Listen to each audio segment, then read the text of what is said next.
ಇವತ್ತಿನ special video ನಿಮಗೆಲ್ಲ ಗೊತ್ತಾಯಿದೆ. ಬೇಳೆ ಹೋಳಿಗೆ ಬಿಸಿಯಾಗಿರೋ ನೀರಿಗೆ ತೊಳೆದಿರೋ ಬೇಳೆನ ನಾನು ಹಾಕ್ತಾಯಿದ್ದೀನಿ. ಸ್ವಲ್ಪ ಎಣ್ಣೆ ಹಾಕ್ತಾಯಿದ್ದೀನಿ, ಅರಿಶಿನ ಕೂಡ ನಾನು ಹಾಕಿದ್ದೀನಿ. ಈ ಕಡೆ ಕಣಕ ರೆಡಿ ಮಾಡ್ಕೊಳ್ಳೋಣ. ನೀರು ಅರಿಶಿನ ಹಾಕಿ ನಾನು ಚಿರೋಟಿ ರವೆನ ಹಾಕ್ತಾಯಿದ್ದೀನಿ. ಚಿರೋಟಿ ರವೆ ಒಂದು ಸ್ವಲ್ಪ ಮೆತ್ತಗಾದಮೇಲೆ ಮೈದಾ ಹಿಟ್ಟನ್ನ ಹಾಕ್ಕೊಬೇಕು. ಈಗ ಇದನ್ನು ನೀಟಾಗಿ ಕಲಸಿ ಸ್ವಲ್ಪ ಎಣ್ಣೆ ಜಾಸ್ತಿ ಹಾಕಿ ಸ್ವಲ್ಪ ಹೊತ್ತು ಬಿಟ್ಬಿಡಿ. ಈ ಕಡೆ ನಾವು ನೋಡೋಕ್ಕೆ ಬಂದರೆ ಬೇಳೆ ನೀಟಾಗಿ ಬೆಂದಿದೆ.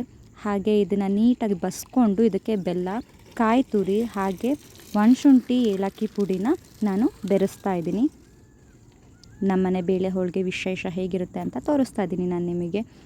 ಈಗ ಇದನ್ನು ನೀಟಾಗಿ ಮಿಕ್ಸ್ ಮಾಡಿ ಸ್ವಲ್ಪ ತಣ್ಣಗಾಗಕ್ಕೆ ಬಿಟ್ಟು ಅದನ್ನು ರುಬ್ಕೊಂಡ್ಮೇಲೆ ನಮಗೆ ನೋಡಿ ಹೂರಣ ರೆಡಿ ಇದೆ. ಕಣಕ ರೆಡಿ ಇದೆ ಆಲ್ರೆಡಿ. ನಾವು ಅದನ್ನು ಕಣಕ ಒಂದು ಸ್ವಲ್ಪ ತೊಗೊಂಡು ಅದ್ರ ಮಧ್ಯೆ ಹೂರಣ ಇಟ್ಟು ನೀಟಾಗಿ ಇದನ್ನು ಲಟ್ಟಿಸ್ಕೊಂಡು